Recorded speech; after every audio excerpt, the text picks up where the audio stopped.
And I thought it was something that maybe would put more work on the students than it would me. That has not yet been the case, but they do seem to enjoy this. And it also allows them to set goals. What I had them do after they took their pre-test, you'll see there's a column for pre-test, I had them set a goal at the top of what they wanted to make on the quiz there. The research behind it, and we did read this last year, and I did a little bit more searching after I read about it last year, but studies have shown that it does improve student performance. It gives students ownership of their work, and they stop comparing themselves to others, and they compete more with themselves than others. What I've found so far with these, the students do like it. I put stickers on if they improve or if they earn an A or B. I had them create a Padlet today just so you can kind of see what they thought.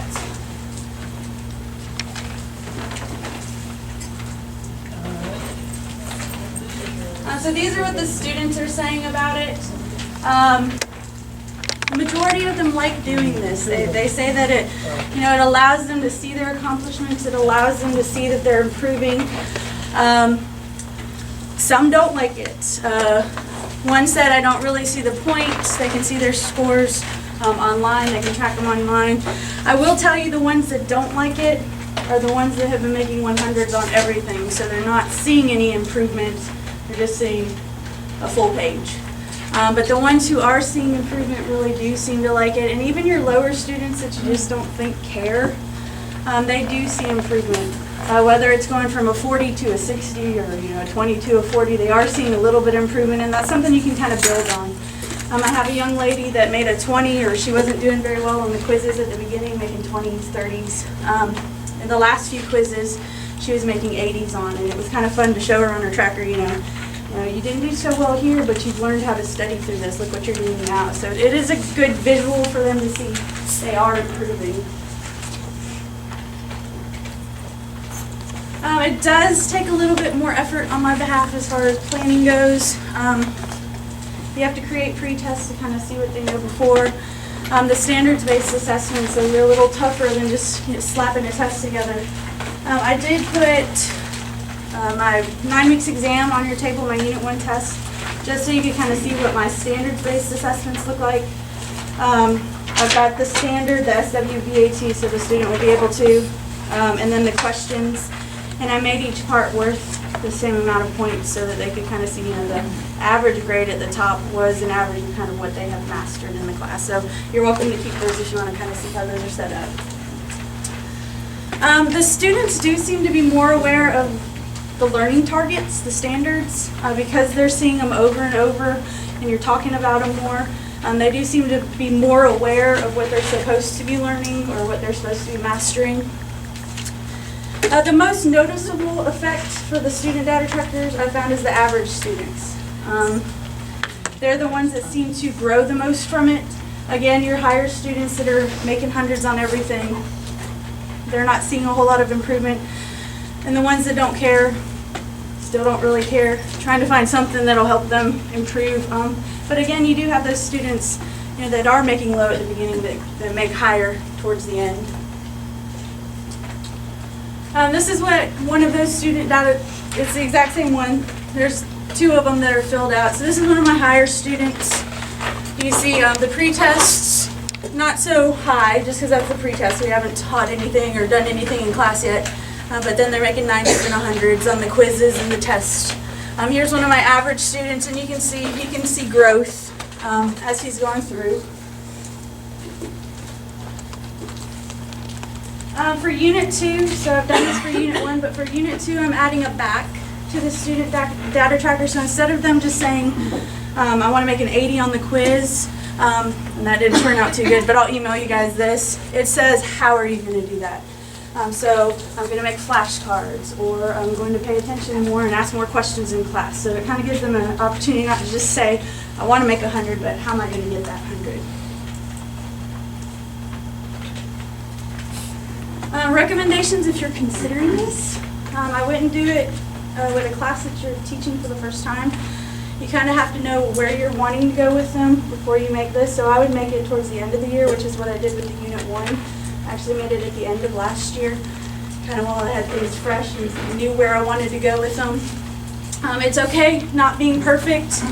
If you guys saw on the ones that were filled in, I totally dropped the ball. I forgot the pre-test on the 4th standard, and then the last one we just didn't even do. We skipped over that one. So you don't have to be perfect. Your perfectionist students will call you out on it. Hey, we didn't have one filled in here. So just have them write something there. They'll be okay. Make it fun. Talk to the students about why you're having them do this. I told them, I want you to see that you're improving. And they really seem to grab onto that and run with it. So again, most of them do enjoy this. Some of them today, when I was kind of surveying them, said, I wish we did this in all classes. So I think if you introduce it, they'll be very receptive to it. The hardest part of doing this was making the data tracker. You cannot find one online that somebody doesn't want you to pay for. So I've created this one. I'm going to give you guys the link to it, and if you want to, you can make a copy, and you can just type your standards in, so you don't have to make it. You can just type your standards in and edit it how you want to. Again, I think that was the hardest part of all of it. But the students do like it. Any questions? Thank you. Okay, so one of the things that I want to talk about is what she mentioned there towards the end about making how she did the Unit 1 at the end of the year. What we're going to talk about is setting up your lessons and setting up your units with the end in mind. So you're going to do the outcome first. So if you look at what she had the standards listed here, what students will be able to do. That's what she started with, okay? So if you will pull out this little double stapled part, handout.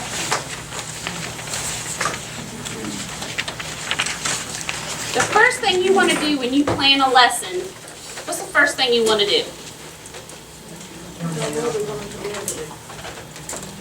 Determine the outcome, determine where you want to be. Where does the student, what do they need to learn? Okay, here's what they need to learn. Here is the standard that we want to master.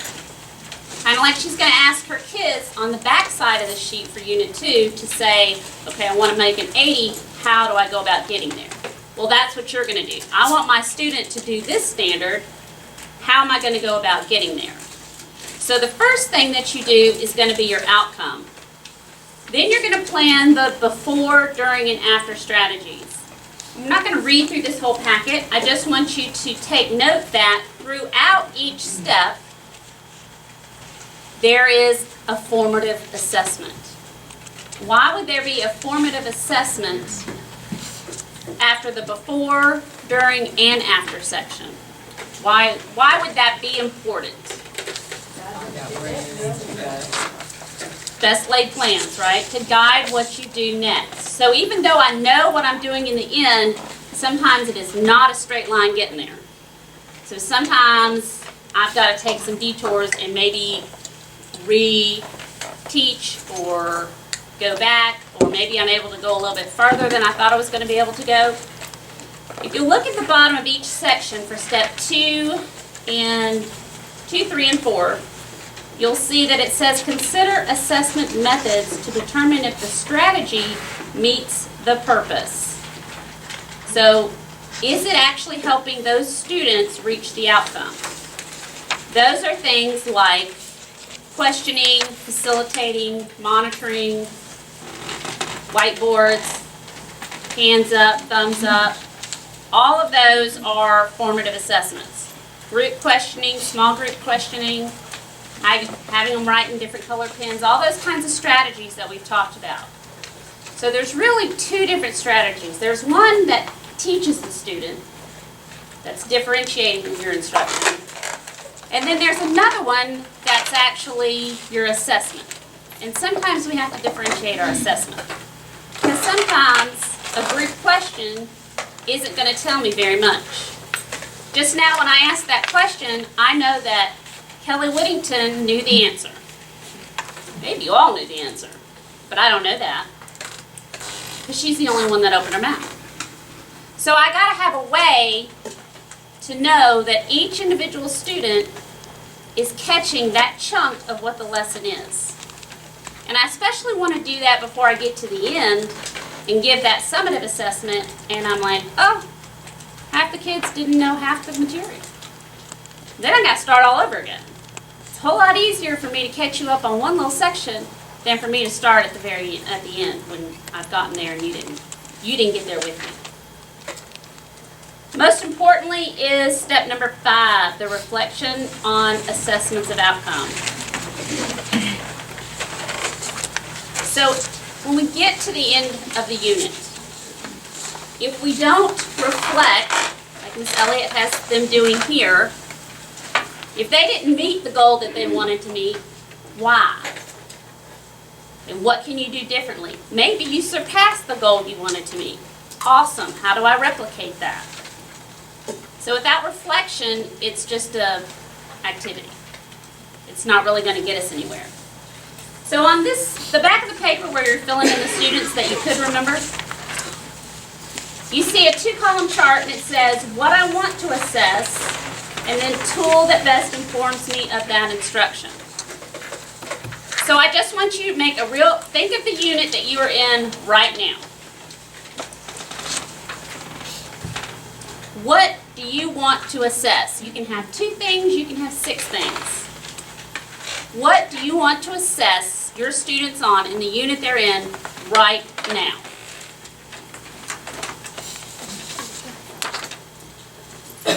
Then on the other side, across from that, I would list different strategies. Now on your homework, question number 2 from page 15 asked you to write some of the assessments that you use in your classroom currently. So you should have already been thinking about some of those assessments. You can use some of those. So what we're going to do is we're going to take about 5-ish minutes to fill this out on our own. And then we're going to take about another 5 minutes to discuss these at our table so that we can both learn from others and find out what their assessment tools are, and maybe they can help us figure out some other ways or alternative ways to use the tools. So right now I just want you to fill this form out for about 5 minutes. Okay, thank God that went down.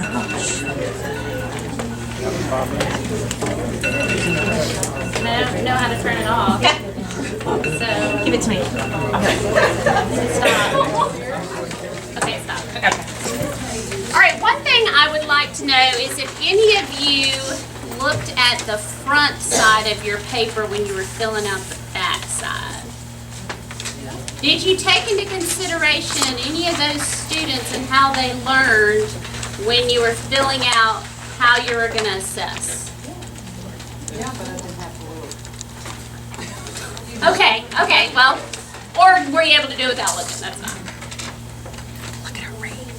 One of the problems that we have is that a lot of, if you actually sat down, and I know, okay, I got 2 things. Number 1, if you were only able to put 4 out of 30 kids on that list, then I want you to make it a goal for yourself to at least get 5 more on that list. On the front of kids that you know and how they learn. Because if you don't know how they learn and you haven't observed how they learn, your assessment may not be lining up with any of them in the way that they learn. So it might not be your instruction, it might be your assessment. So I need, especially with some of our students, if they have an IEP or a 504, they already have some stuff written down, it's easy to look and see what they're all about. But for other students, and for them, it's not as easy to understand. One of the things that we're going to talk about in the next chapter, chapter 2, is getting to know your student and being engaged with your student.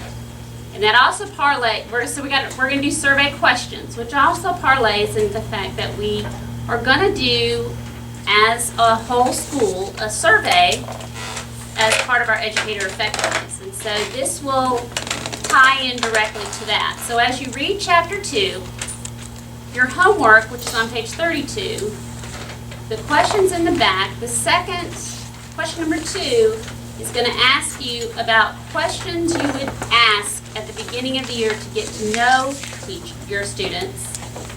And then question number 3 talks about the end of the year. So I really want to focus, we're going to answer all 3, but I really want to focus on question number 2. Mr. Shelton has graciously shared a survey that he put together, and he has it divided into sections. There's a general section of questions, there's a section for the students to answer about the teacher, and then there's a section for them to answer about the environment, the classroom environment that they were in. So I'm sure that he would be more than happy to share any of these with you. On page 32, if you actually have your book, 2 things I want to point out. Number 1 is there's 3 assessment points under chapter 2.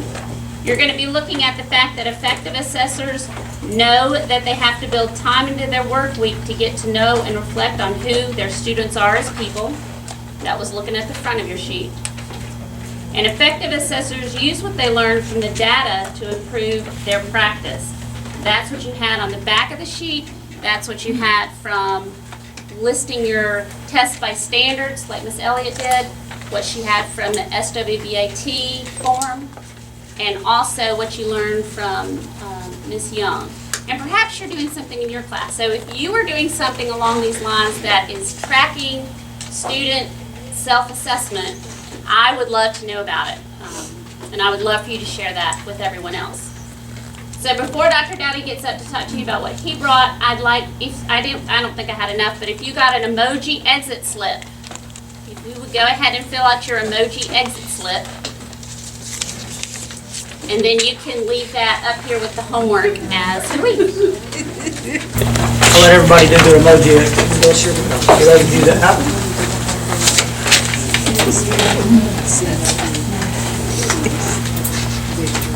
For those of you that don't have an emoji exit slip, just copy a neighbor's. Wait, could we film this right here where Miss Bowman is explaining to Molly what the emojis are? Get that part right there. There you go. That's awesome.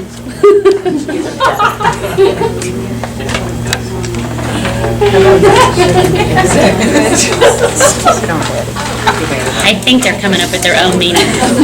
Yeah, we are. Oh, I understand.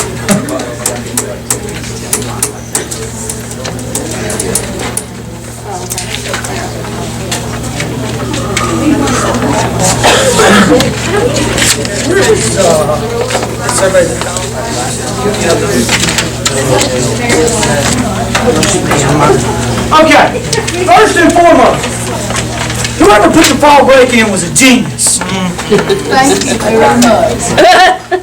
And we pray that it'll be in there again next year. That was, well, it's gonna happen. Unfortunately, there's no way around it. But I hope you had the opportunity to get away from school a little bit. What I've decided after those days off is I could be retired. Thank you very much. I don't know that my wife agrees with that statement, but I truly feel like I could be retired. And somebody said this morning that you would be bored. No, I'd find me a lot to do. So, anyway, I'm always glad, and I told a couple of you guys, thank you for coming back. You know, as an administrator, it's always kind of worrisome that after a break like that, somebody ain't gonna show back up. So, thank you for your time and coming back. I hope you did get a chance to rest and recharge your batteries a little bit. You know, this second half of this 9 weeks is actually shorter than the first 9 weeks, and we go a couple weeks, you get a Friday off, you go a couple more weeks, you get 9 weeks, you get a whole week off, and so this time is all right. To me, January and February is the worst all year, but that's another story.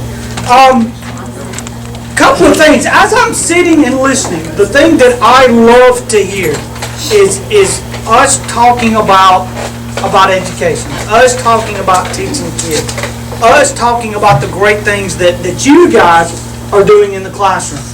You know, one of the things that when we came on board, when I came on board, and this kind of from Dr. Williams, from the central office standpoint of curriculum, was purposeful planning. And I sit there and listen, and that's what you guys are doing. So I want to say kudos, because when I came on board, some of you guys don't remember, but my first statement was, if you're pulling out that old folder that you've been pulling out for ever so how many years, and doing that same folder that you've done for ever so how many years, then we're not doing justice to our students. There's no way that that's going on. You guys are actively engaging and thinking about what students are doing in your class. We're probably doing as better job inside the curriculum mode inside the high school that's been done here in a long, long, long time. And I want to say kudos. I want to say thank you. I want you to know that these things that and it's different. It's stuff that you probably never wanted to do, but I do hope part of this is you are truly looking and saying, hey, are my students learning what I'm talking about?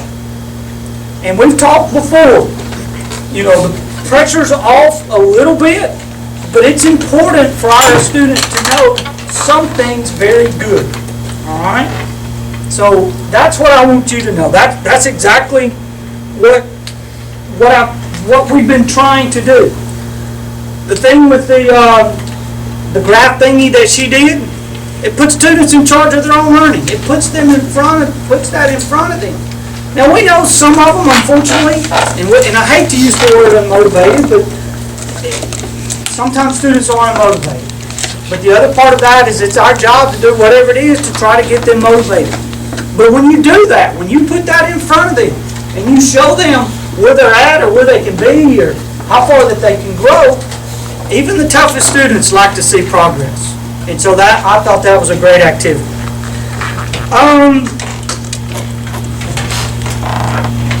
Couple of things. You got an email today about PSTs. If you had a student that failed your class, you must put them on the PST. Now the process, and by the way, PST, which is the old BBST, has not officially gone away. So if we want to go back to that old process to where we met once a month and we sat down and went through all of that, we can do that because that is a requirement. Or if we want to follow this new process that's been put into place, that would behoove us to do so. Okay? So again, this is not something that I've made up. This is not something that's gone away. We've just modified that process. But if we're not going to do the process and follow that process, then we'll have to go back to the old way to where it was a pain. Everybody agree? All right? So with that being said, when you came in, and I will also email this to you, I need this information. Okay? It's our first 9 weeks failure list. If you didn't get it, that's fine. You can get it when you leave out. Okay? Yes, ma'am? Dr. Daddy, how do we look on there and see what's already been entered? Or can we still see what somebody else has entered about our student? Valerie can walk you through that. Yeah, if you need help with the PST process, entering it online, I can come to your room and help you. I think Ninth grade is blocked, but you can see the 11th grade, you can see all the students. Ninth grade, you can't see You it. can't see any of them? Can't see any. Even when you click on like ABCD? there is Yes, no even if it says, you have to ask for permission. Okay. As long as you entered it, the information will be there. I will make sure that you all can see it today. That was ninth grade, we looked at Under the today. staff section, so kids cannot enter stuff. I'm sorry, put it under the staff? It's under teacher resources. Right. too. Yeah, the students cannot get to it even if they log in. It's only for our staff, and that could be the reason why some of you can't see it, is you haven't been shared the form maybe. I'll go in and check everybody's permissions. Does your Gmail have to be open? You do have to be signed in to your You do Google have to be signed account. into It Genius cannot to be see a it. personal account, it has to be your G.PellCitySchools account. Okay. So they're great questions, and Yeah. that's something we need to know. If there's something Yeah. you can't get to it, hey, let us know. Valerie, she'll be right there. And I know that, like, Mr. Muth was having a problem when he would enter someone, it wasn't immediately showing up, it was showing up in one place but not in the other, and so we had to sit down and really tweak it. So if you're seeing any of those issues, please let me know, but do know, all of the data that's been entered is in there. It just may be a matter of tweaking it to where you can see it. Dr. Dowdy, I would like to say, you know how computer handicapped I am. She has been to my room and been great about coming to see me, and I mean, like, immediately. She's so awesome.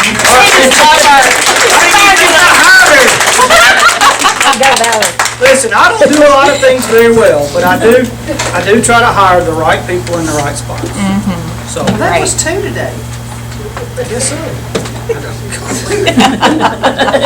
Somebody write that down, because I'll definitely lose 2 tomorrow. All right, so make sure you're checking your PSTs. Make sure I get this information. I should be able to have it by Friday, okay? All right, but I will email you this form if you don't like this hard copy, okay? I'll do that when I go by.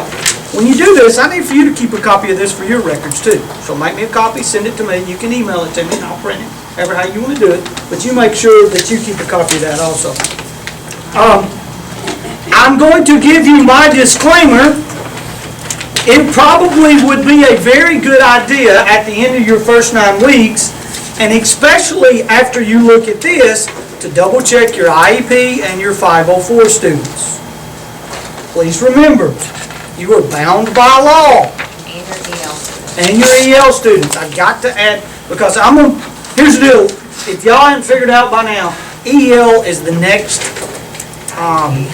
it's the next IEP from the federal standpoint that's going to come across.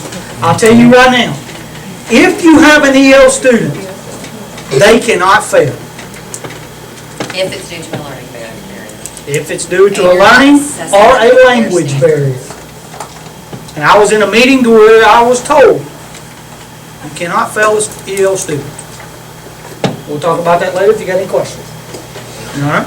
So, but I would review my IEP students, because the first thing that happens when something comes up and somebody's looking at their grade, a parent's going to say, but they have an IEP. Now, an IEP does not automatically guarantee passing. But you need to make sure that, have there been modifications made for tests, if it so calls for? Has there been extra time, if it so calls for? Have they had the curriculum assist? All of those pieces. You have to be Okay. able to prove it too. So make sure that, again, you review those things. And the same thing for 504s, okay? Now, that's in your best interest, all right? Okay? And then double check and make sure that students that you have in your class, all right? Any questions on that? I have one, Dr. Dowdy. Yes. We're not supposed to talk about the IEPs with the students per se. So how do we make sure that we have accommodated their ability to take tests with extra time in CA if we can't, like, say, did you want to take this test in CA? Well, you need to communicate before or after, or find a time to communicate with that We student. can't do it in class. Yes. But we can talk about it. Absolutely, Okay. yes, that was because one that's an option. Yeah, be very careful about having that conversation. And the last thing that you ever want to say is, hey, all y'all with an IEP, get your test and go over your own.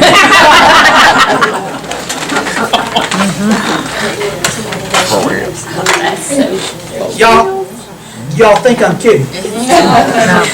My first year as an administrator, I had to deal with that situation. So be very careful with that. I had a situation come up that was kind of the opposite of that, where I had a student who was not an IEP student, who, like, I always, like, talk to my kids before the Yeah. test, and I'll go up to them individually and say, hey, you can, if you want to go, then you can go. Well, they went, and he raised his hand, he said, can I go to, because, and here's how I handled it. I let him go, and then I let them send him back. I've had that scenario happen too, so, and again, that's a tough call. You don't want to bring light at the time. You know, probably did the best thing, let it roll, have the communication before or after, you know. But yeah, hey, all y'all with an IEP, y'all stand up and go get your test. That was, again, a learning experience from a young administrator. Going, I didn't create it, but I have to deal with it. So, and Ms. Pope's shaking her head. So, just keep that in mind, okay? All right, keep that in mind. All right.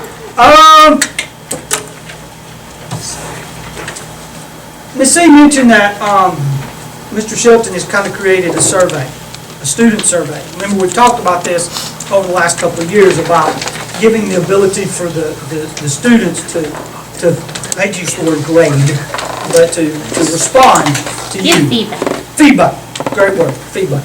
Well, there is actually going to be a survey created at the district level that will be part of your educator evaluations, all right? To where students, you'll give the students a sheet, allow them, and it will be returned back to you. I won't see that. It won't be turned back into me, all right? But and I'm just going to be honest with you, when I did this, when I was in the classroom, I took it, and it was anonymous, kids didn't have names on it, but I made copies of it and let my administrators know just to say, hey, this is what kids said about me. You know, some of it's valid, some of it's not, but it's great feedback. So the system will create a student-to-teacher survey. They'll also create a teacher surveying the administration survey, and then I will get to do a survey where I get to survey central office folks. Does that make sense? So there'll be a continuum of, you'll get to grade me on something like this. All right? And I've done this a couple of times already. I'm always anxious for feedback. All right? So again, when this comes out, don't stress out about it. All right? Because that data, from my understanding right now, will be for you. But it will be part of the evaluation plan from the system. All right, that. It's time for our Teacher of the Year nominations. So, if you would, or if you would like, on your way out, if you would take a scratch sheet of paper, something that you got, and leave me nominations for who you think, as a colleague, would be deserving of our Teacher of the Year nominations. All right? I will compile. Spell my name. Just let me know. I'll do that. Oh my God. 23 years and this is a first.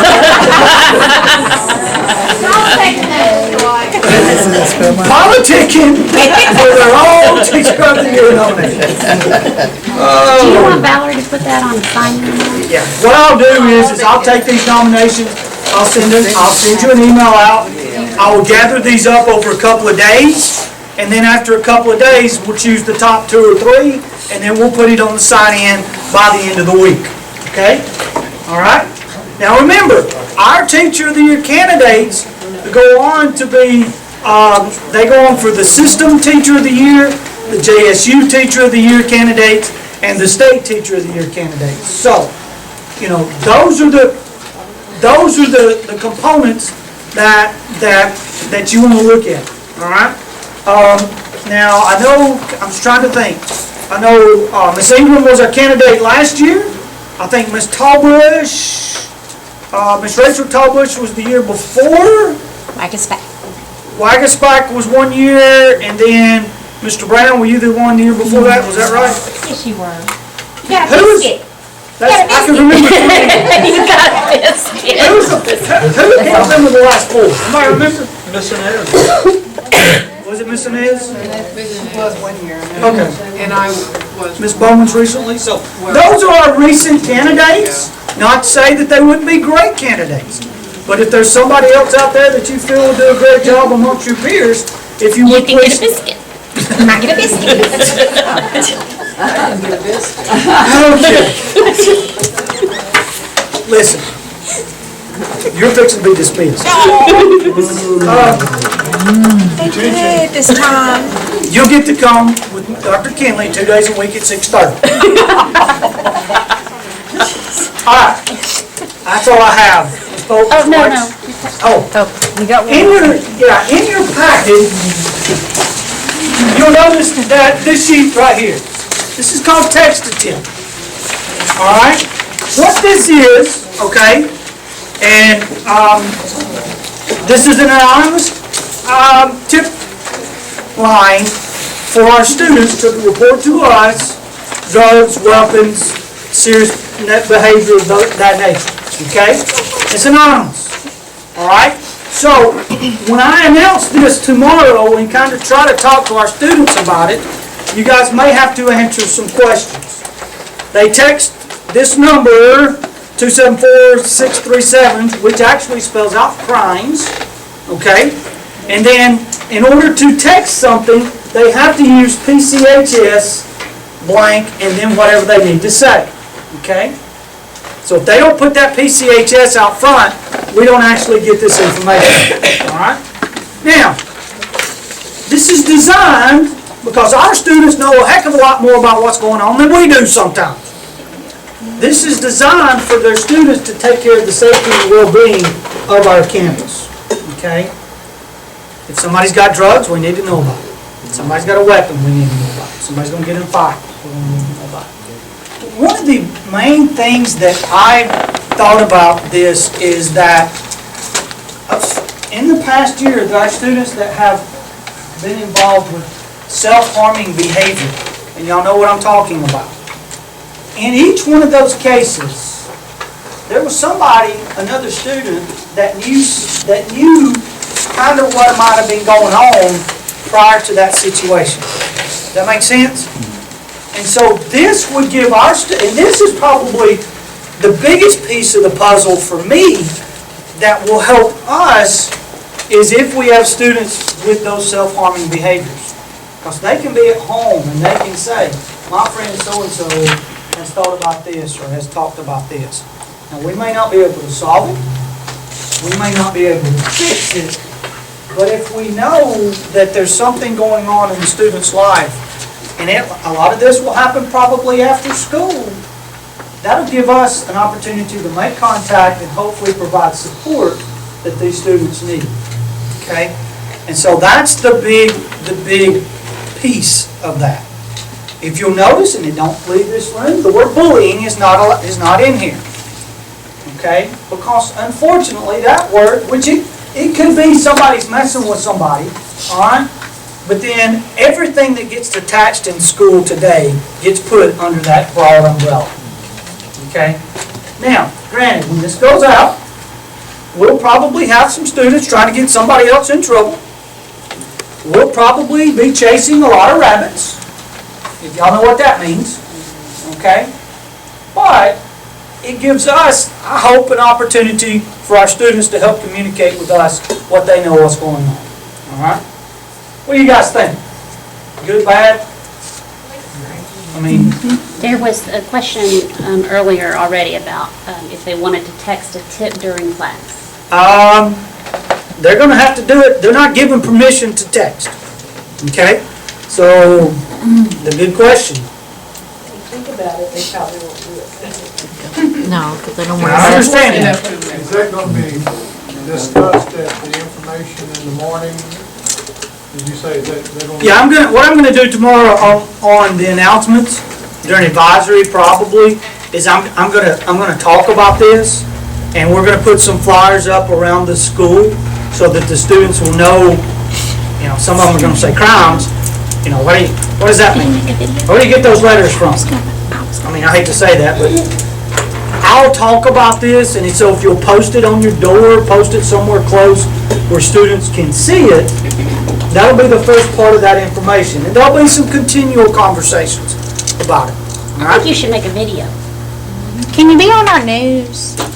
Can I be on your news? You could be on video. I could, yes, I can be. We on could your video it today if you wanted to, or tomorrow morning. news. Sure, why not? Tammy, you've never gotten her to say sure, why not? And she just has one. She's good. Yes, ma'am. It's just my Will first this year, that's why. or notification be placed on the website underneath student resources? so Yes, can put it we'll home? put it out there, absolutely. Yeah, we'll put it out there. We just need to make sure it's clear that just not during class time. Well, I understand that. This Yeah, you're, outside of class time. and I'll get it, okay?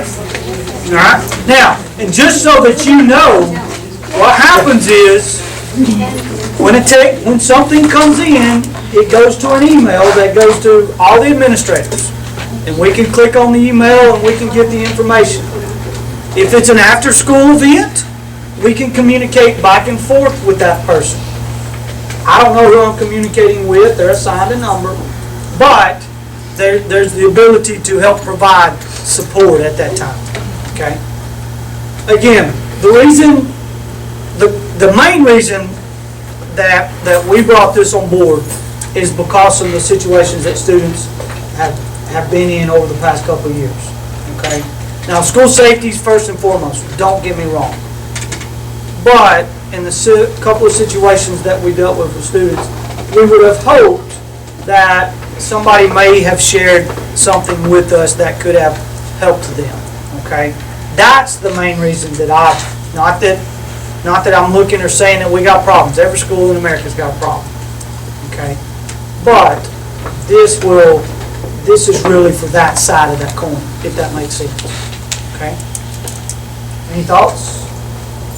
It saves one kid. And that's the bottom line, okay? That's the bottom line. All right. Anything else? All right. Y'all have a good day. If you got any questions, let me know.